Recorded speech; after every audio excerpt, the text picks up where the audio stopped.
Hello and welcome to another episode of Empire Sports Talk. I am your host, Roman Gennaro. Let's jump right in.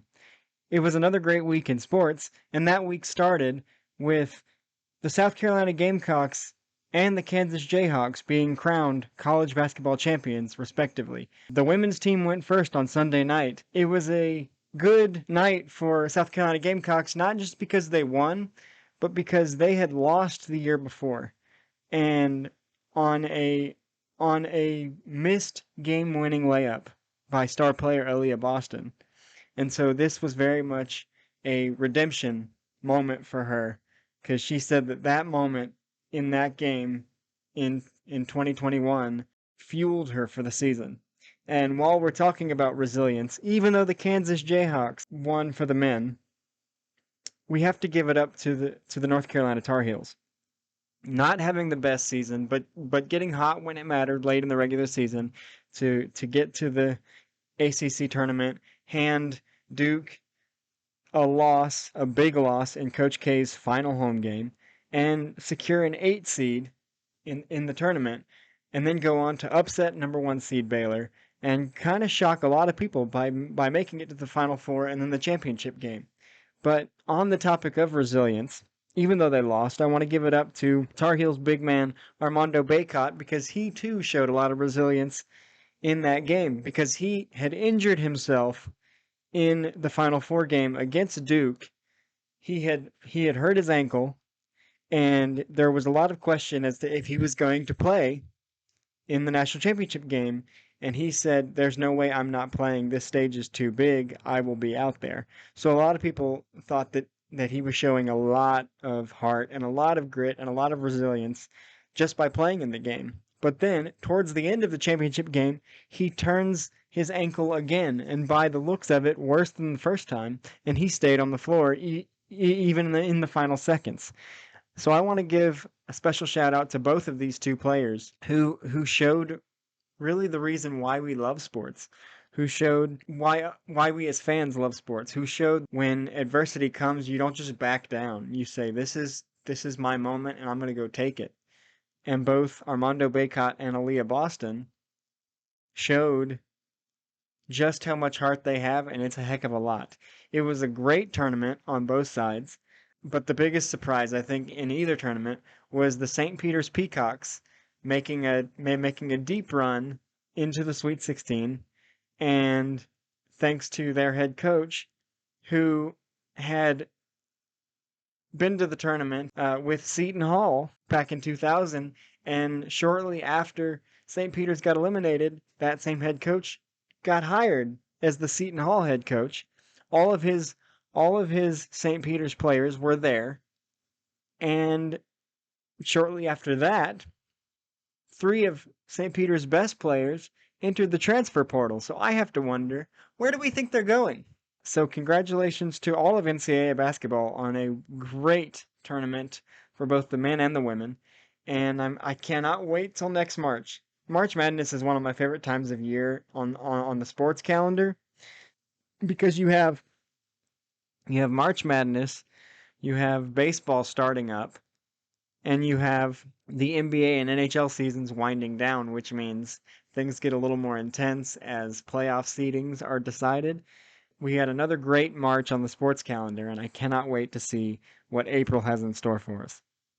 So congratulations to the Kansas Jayhawks and the South Carolina Gamecocks on their championships, and props to Aaliyah Boston and Armando Bacot for the resilience that they showed for their respective teams. The next thing caught me by surprise. It came across the news last night during all the fanfare of opening day, and I was a little surprised by it.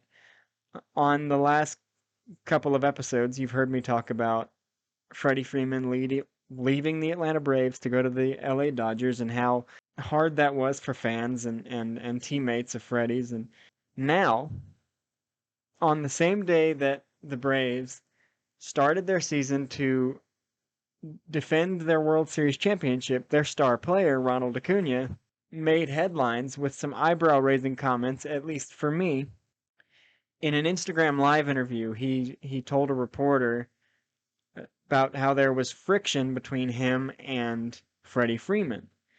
And I guess specifically what he was talking about was an incident in 2018 where, and I'm not clear on what the incident was, but it had something to do with eye black that Ronald was wearing in the clubhouse. And apparently Freddie and some of the other veterans asked him, or even wiped it off his face, asked him to take it off. And this was a little bit of friction. And Ronald has since tried to walk back the comments, saying he didn't say that there was conflict between him and Freddie, but there were multiple sources saying that that is in fact what he said, that there was conflict between Freddie and Acuna. When asked about it, Freddie Freeman himself said, when you put on a Braves uniform, in that organization, there's organizational rules. You don't cover the A with sunglasses. You don't wear earrings. You don't wear your hair a certain length. You wear a uniform during batting practice. You don't have eye black coming down across your whole face. There are organizational things, so I guess I was one of the older guys that had to enforce those sort of things in the clubhouse. And in 2018, what he's referring to, this incident that Acuna went on to say that it wasn't constant friction between him and Freddie, but this was the specific incident he was talking about in that interview. And you heard Freddie mention you don't have eye black coming down across your entire face, and judging by the reports that have come out, that was kind of the issue with Acuna. Now, 2018 was Acuna's rookie year, so maybe he didn't know certain things, maybe we don't know exactly what happened, but we do know that Acuna is one of the brightest young stars in the game. He's a really exciting player, but this is not the first time that we've heard Ronald Acuna kind of stepping outside the lines of what's asked of him.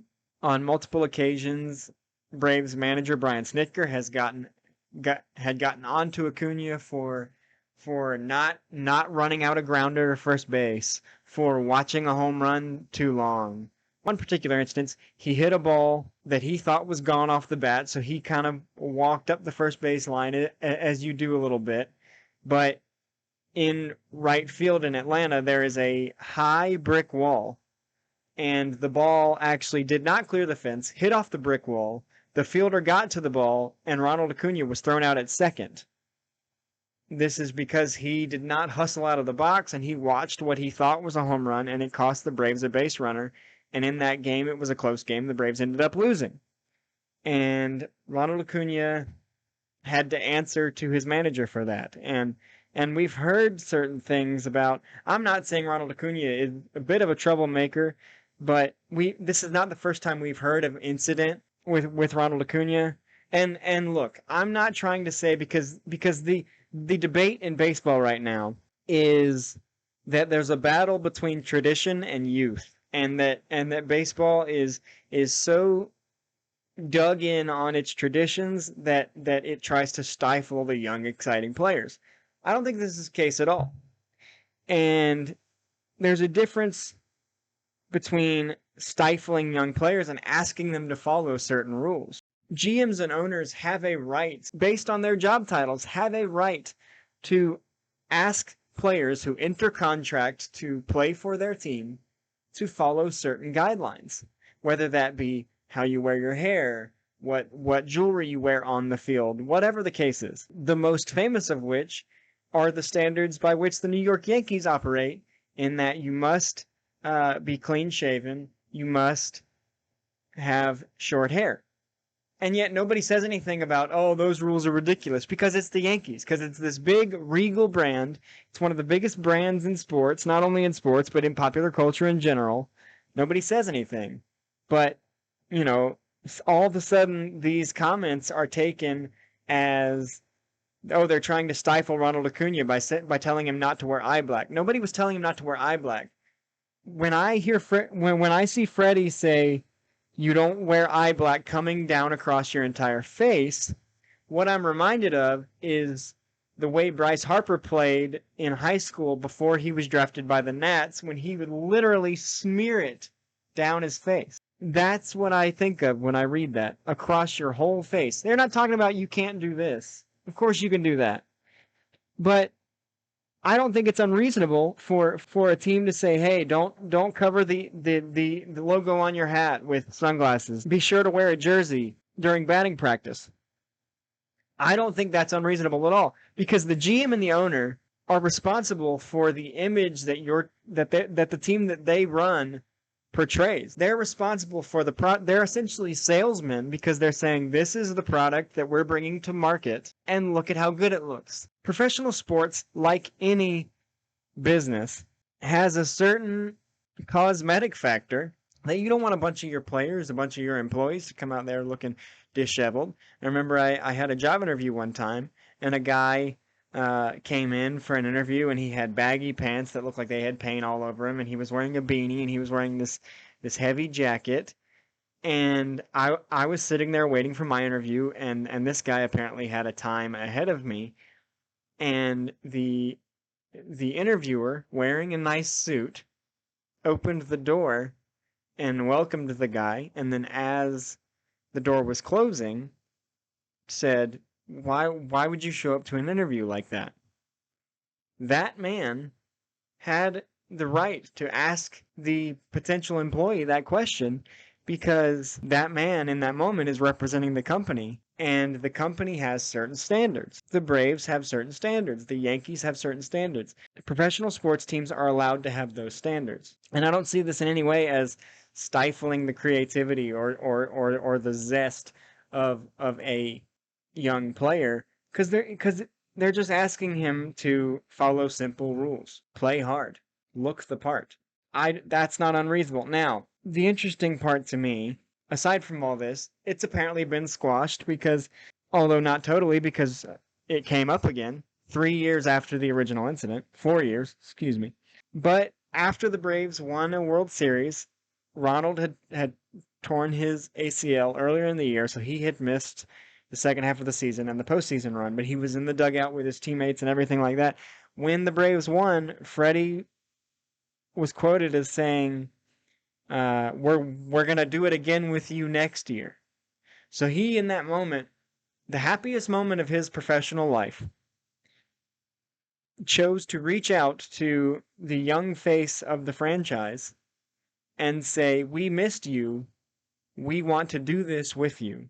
That to me does not sound like friction. And even Freddie himself went on to say, I didn't see it as friction. I love Ronald, and I'm going to miss Ronald. Which is an interesting juxtaposition because later in the interview where Ronald was talking about this supposed friction between him and Freddie, he said, I'm not going to miss Freddie.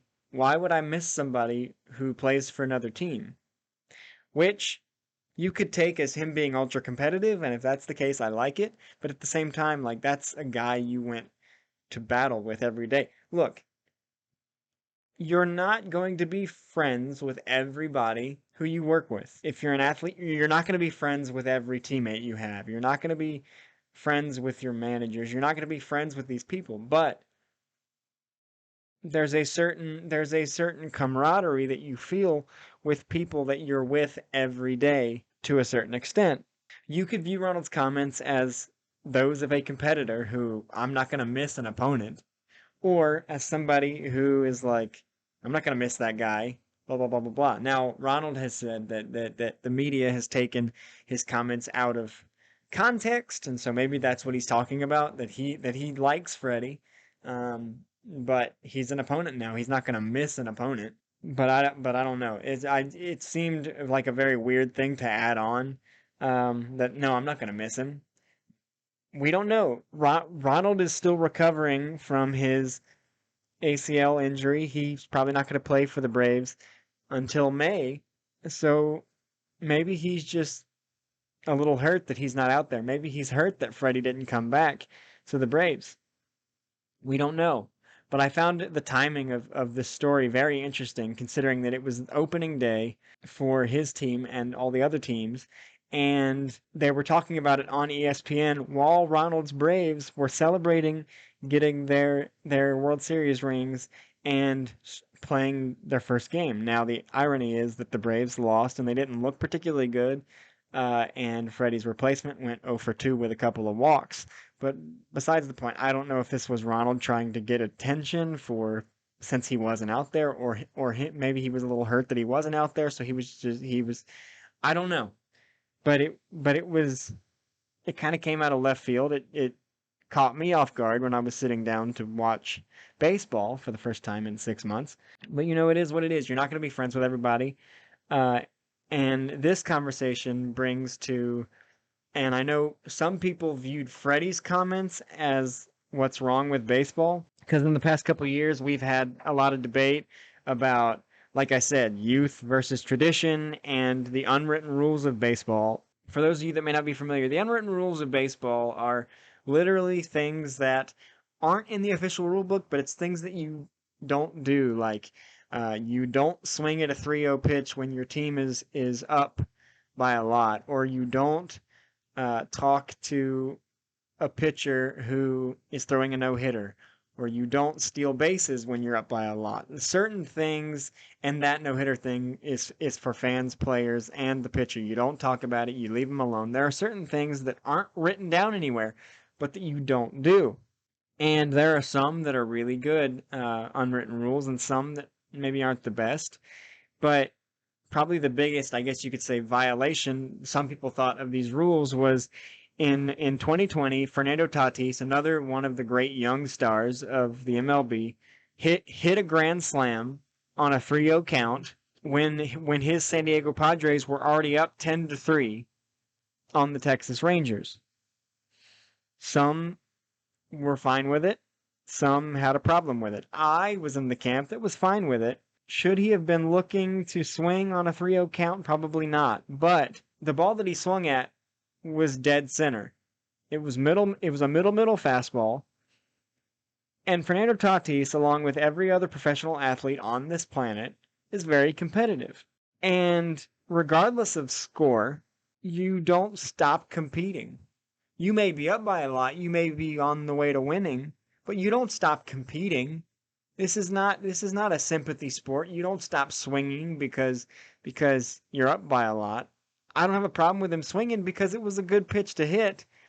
And if I was a coach, I would say never stop competing. It's not about running up the score. It's not about embarrassing them. But Fernando Tatis Jr. is a competitor. And I would say to anyone, the unwritten rules that are okay to break are the ones that are for a competitive reason. Fernando Tatis Jr. was competing in that game, so he did what a competitor does. He swung. I don't have a problem with it. But when it comes to following organizational rules that your specific organization is asking of you, when you sign a contract to play for an organization, you're pretty much saying, okay, whatever you ask of me, I'll do my best to follow that. Now, you could say that back in 1989, the Seattle Mariners had a rule about you don't wear your hat backwards. You don't wear your team hat backwards. And very famously, possibly one of the greatest baseball players to ever play, and my personal favorite, Ken Griffey Jr., did that and became famous for doing that and defying that rule of his team. But that was a small thing, and it was an isolated thing. It was just the hat for him. But Ronald has had a history of this incident came out of watching a home run ball, which is another unwritten rule of not running to first. This is not an isolated incident of Ronald to take lightly the asks of his organization. I'm not here to pick sides. I'm just here to tell you what's up.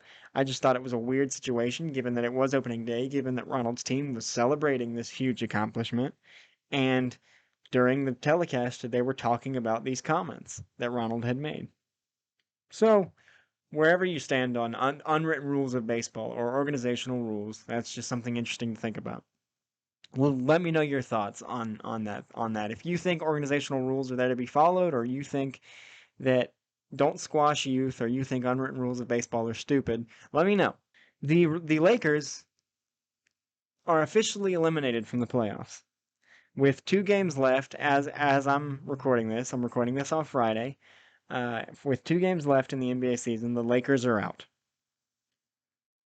Which prompted me to think, ever since LeBron James joined the Miami Heat in 2012, the NBA and NBA fans have had this, I'd say, healthy obsession with, well, decide for yourself if it's healthy, with this obsession with super teams.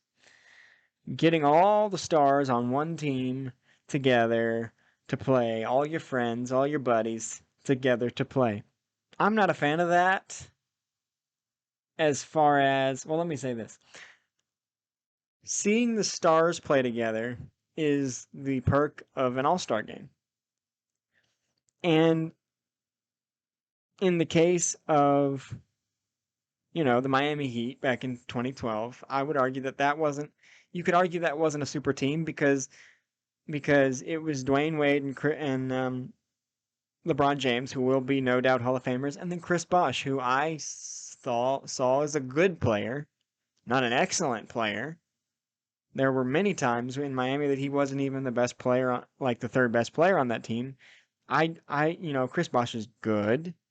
He had some really good years in Toronto, but he never was quite the same player after he went to Miami. So you could say that it was a two-headed monster. The difference in super teams, the difference between the Miami Heat and, say, the Golden State Warriors, who are the other big example of the super team, and really you could argue the super team started with the Bulls in the 90s or the Spurs in the 2000s.